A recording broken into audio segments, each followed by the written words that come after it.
नमस्कार, आप देख रहे हैं हेडलाइंस टुडे। देश और दुनिया की 25 बड़ी खबरों के साथ। अगर आप हमारे चैनल पर पहली बार आए हैं तो चैनल को सब्सक्राइब जरूर करें। तो चलिए बिना किसी देरी के शुरू करते हैं आज की प्रमुख सुर्खियां। बिहार के मुख्यमंत्री नीतीश कुमार के केंद्र सरकार में मंत्री बनने की अटकलों पर विराम। सूत्रों के हवाले से दावा न इच्छा है और न ही संभावना। उत्तर प्रदेश विधानसभा चुनाव 2027 से पहले राहुल गांधी का बड़ा सियासी दांव। अखिलेश यादव को दिया खास भरोसा। पेट्रोल और डीजल की कीमतों में कटौती की अटकलें तेज। सरकार के संकेतों ने बढ़ाई उम्मीदें। बेंगलुरु में दर्दनाक हादसा। पत्थर की खदान में चट्टान खिसकने से बिहार के 8 मजदूरों की मौत। पश्चिम बंगाल की राजनीति में नया मोड़। मुख्यमंत्री शुभेंदु अधिकारी ने विपक्षी नेताओं की तारीफ कर बढ़ाई सियासी हलचल। खान सर ग्रुप से जुड़े मामले में हाई कोर्ट में बड़ा अपडेट। अंजना ओम कश्यप पर टिप्पणी वाले विवाद में नई सुनवाई। राम मंदिर चढ़ावा मामले में टिन्नू यादव से जुड़े नए दावों ने जांच को दिया नया मोड़। राम मंदिर चढ़ावा चोरी मामले में आरोपी के परिवार पर कार्रवाई की चर्चा। बुलडोजर नोटिस को लेकर बढ़ी हलचल। राम मंदिर चंदा विवाद पर कांग्रेस सांसद केसी वेणुगोपाल ने प्रधानमंत्री मोदी को लिखा पत्र। सुप्रीम कोर्ट की निगरानी में जांच की मांग। समाजवादी पार्टी प्रमुख अखिलेश यादव का भाजपा पर बड़ा हमला। कहा न चंदा मिलेगा, न चढ़ावा और न ही वोट। बिहार में कथित एनकाउंटर को लेकर तेजस्वी यादव ने सरकार पर लगाए गंभीर आरोप। सम्राट चौधरी का नाम भी लिया।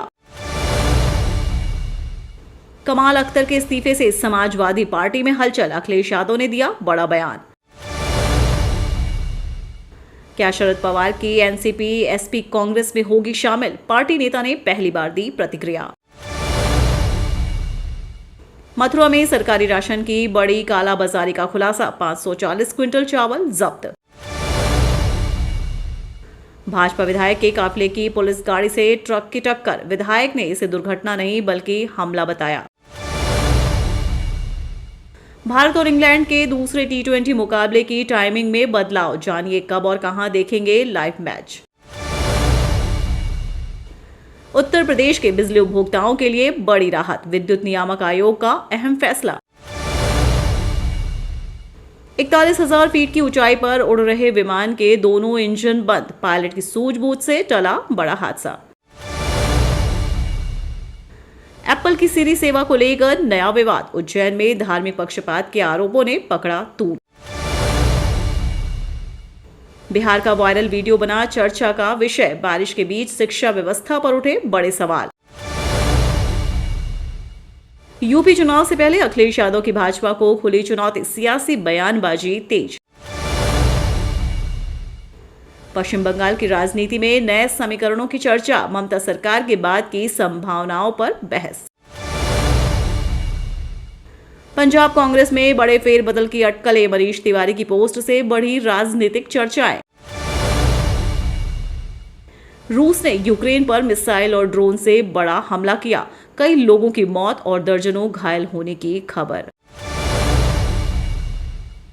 मौसम विभाग का बड़ा अलर्ट। 3 जुलाई को उत्तर प्रदेश के कई जिलों में तेज आंधी और भारी बारिश की संभावना। विस्तारित खबर सुनने से पहले हमारी एक छोटी सी गुजारिश है कि इस चैनल को सब्सक्राइब जरूर करें और आप ये वीडियो कहां से देख रहे हैं कमेंट में जरूर लिखें। तो चलिए शुरू करते हैं विस्तार से खबरें। बिहार की राजनीति और केंद्र की सत्ता को लेकर एक बार फिर बड़ी चर्चा तेज हो गई है। पिछले कुछ दिनों से यह अटकलें लगाई जा रही थी कि बिहार के मुख्यमंत्री नीतीश कुमार जल्द ही केंद्र की राजनीति में बड़ी भूमिका निभा सकते हैं और मोदी सरकार में मंत्री बन सकते हैं। लेकिन अब सामने आई नई जानकारी ने इन चर्चाओं पर विराम लगा दिया है। सूत्रों के हवाले से सामने आई जानकारी के मुताबिक फिलहाल ऐसी कोई संभावना नहीं है कि नीतीश कुमार केंद्र सरकार में मंत्री बनेंगे। इतना ही नहीं, खबरों में यह भी दावा किया गया है कि ना तो उनकी ऐसी कोई इच्छा है और ना ही इस दिशा में कोई सक्रिय बातचीत चल रही है। गौरतलब है कि बिहार की राजनीति में नीतीश कुमार एक लंबे समय से अहम चेहरा रहे हैं। राज्य और केंद्र की राजनीति में उनकी भूमिका को लेकर समय समय पर कई तरह की चर्चाएं होती रही हैं। ऐसे में जब भी केंद्र सरकार के विस्तार या नए राजनीतिक समीकरणों की बात होती है तो उनका नाम भी चर्चा में आ जाता है। हालांकि फिलहाल सामने आई जानकारी यही संकेत देती है कि मुख्यमंत्री के रूप में ही उनका पूरा ध्यान बिहार के प्रशासन और विकास कार्यों पर केंद्रित है। अब देखना दिलचस्प होगा कि आने वाले दिनों में राष्ट्रीय राजनीति में क्या नया मोड़ आता है और क्या भविष्य में किसी प्रकार का राजनीतिक बदलाव देखने को मिलता है या नहीं। फिलहाल इस मामले में यही सबसे बड़ी अपडेट है। पेट्रोल और डीजल की बढ़ती कीमतों से परेशान आम लोगों के लिए राहत भरी खबर सामने आ सकती है। हाल के दिनों में देश भर में ईंधन की कीमतों को लेकर लगातार चर्चा हो रही है और अब सरकार की ओर से मिले कुछ संकेतों के बाद पेट्रोल और डीजल सस्ता होने की अटकलें तेज हो गई हैं। हालांकि अभी तक कीमतों में कटौती का कोई आधिकारिक ऐलान नहीं हुआ है, लेकिन खबरों के मुताबिक सरकार इस दिशा में विभिन्न पहलुओं पर विचार कर रही है। यदि ऐसा फैसला लिया जाता है तो इसका सीधा फायदा करोड़ों वाहन चालकों और आम उपभोक्ताओं को मिल सकता है। ईंधन की कीमतों का असर केवल वाहन चलाने वालों तक सीमित नहीं रहता, बल्कि परिवहन लागत बढ़ने से रोजमर्रा की कई वस्तुओं के दाम भी प्रभावित होते हैं। ऐसे में यदि पेट्रोल और डीजल की कीमतों में कमी आती है तो महंगाई पर भी कुछ राहत मिलने की उम्मीद की जा सकती है। अब सभी की निगाहें सरकार के अगले फैसले पर टिकी हुई हैं। कर्नाटक के बेंगलुरु से बेहद दुखद खबर सामने आई है। पत्थर के खदान में चट्टान खिसकने से बड़ा हादसा हो गया, जिसमें बिहार के 8 मजदूरों की मौत की खबर सामने आई है। बताया जा रहा है कि हादसा अचानक हुआ, जिसमें मजदूरों को संभलने का मौका नहीं मिला।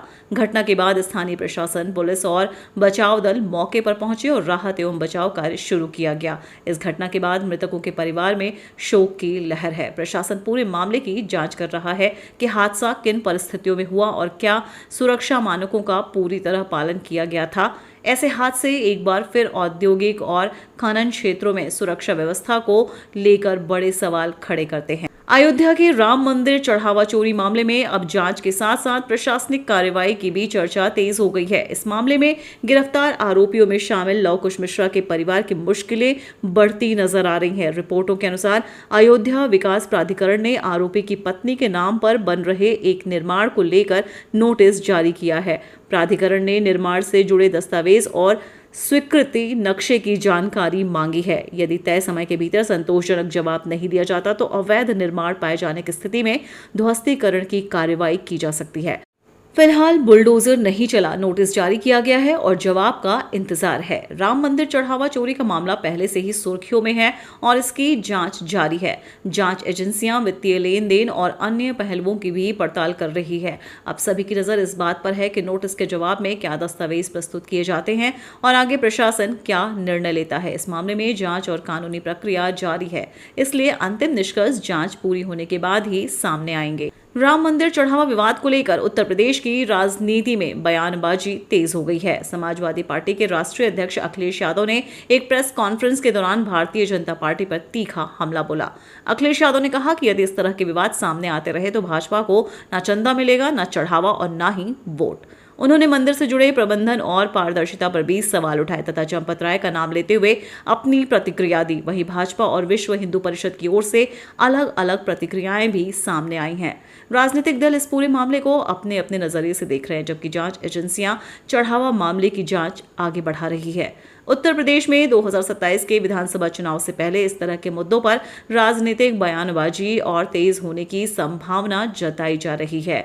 आने वाले दिनों में यह देखना महत्वपूर्ण होगा कि जांच के निष्कर्ष क्या आते हैं और राजनीतिक बहस किस दिशा में आगे बढ़ती है। बिहार के चर्चित भरत तिवारी एनकाउंटर मामले को लेकर राजनीतिक विवाद लगातार गहराता जा रहा है।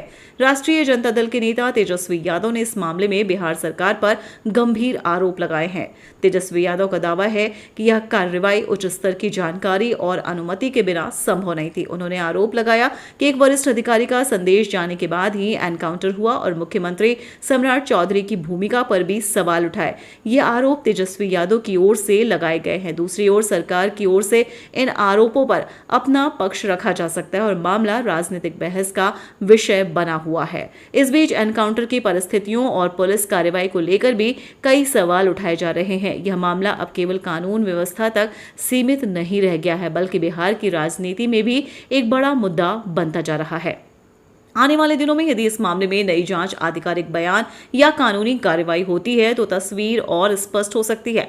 फिलहाल इस पूरे मामले में अलग अलग पक्ष अपने अपने दावे कर रहे हैं और जांच से जुड़े आगे के घटनाक्रम पर सभी की नजर बनी हुई है। उत्तर प्रदेश की राजनीति एक बार फिर गर्मा गई है। समाजवादी पार्टी के राष्ट्रीय अध्यक्ष अखिलेश यादव ने भाजपा पर तीखा हमला बोलते हुए दावा किया कि अगर भारतीय जनता पार्टी अपनी लोकप्रियता को पूरी तरह आश्वस्त है तो उसे विधानसभा चुनाव तय समय से पहले कराने में कोई हिचक नहीं होनी चाहिए। उन्होंने कहा कि चुनाव जितनी जल्दी होंगे उतनी जल्दी अपना फैसला सुना देगी। अखिलेश यादव ने अपने बयान में प्रदेश की कानून व्यवस्था, बेरोजगारी, महंगाई और किसानों से जुड़े मुद्दों को भी उठाया।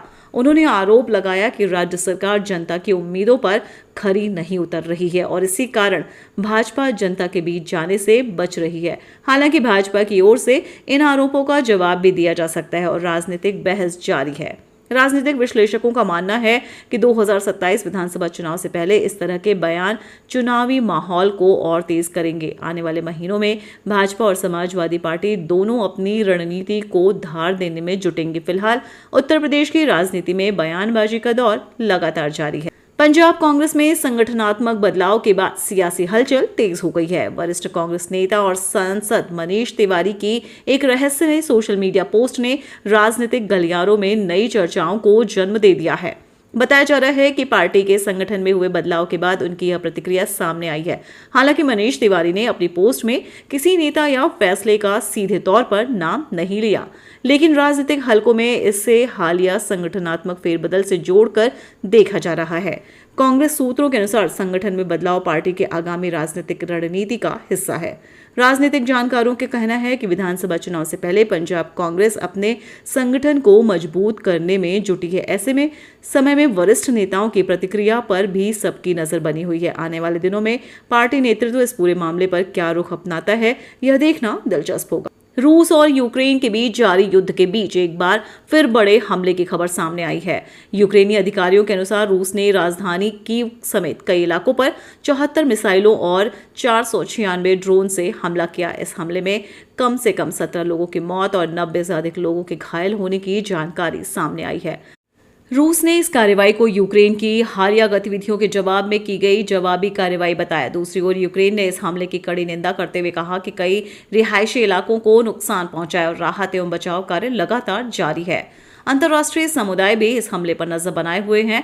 लगातार बढ़ते हमलों के कारण क्षेत्र में तनाव और गहरा गया है। विशेषज्ञों का मानना है कि यदि दोनों देशों के बीच बातचीत की दिशा में कोई ठोस कदम नहीं उठाया गया तो आने वाले दिनों में हालात और गंभीर हो सकते हैं। मौसम विभाग ने उत्तर प्रदेश के कई जिलों के लिए 3 जुलाई को तेज आंधी, गरज, चमक और भारी बारिश की चेतावनी जारी की है। विभाग के अनुसार प्रदेश के विभिन्न हिस्सों में तेज हवाएं चल सकती हैं और कुछ स्थानों पर भारी बारिश और वर्षा होने की संभावना है। मौसम वैज्ञानिकों ने लोगों से खराब मौसम के दौरान अनावश्यक यात्रा से बचने, खुले स्थानों और पेड़ों के नीचे खड़े न होने तथा स्थानीय प्रशासन की सलाह का पालन करने की अपील की है। किसानों को भी मौसम को देखते हुए आवश्यक सावधानी बरतने की सलाह दी गई है। विशेषज्ञों का कहना है कि मानसून की सक्रियता बढ़ने के कारण अगले कुछ दिनों तक उत्तर प्रदेश के कई हिस्सों में बारिश का सिलसिला जारी रह सकता है। ऐसे में लोगों को मौसम विभाग की ताजा चेतावनियों पर लगातार नजर रखने की सलाह दी गई है।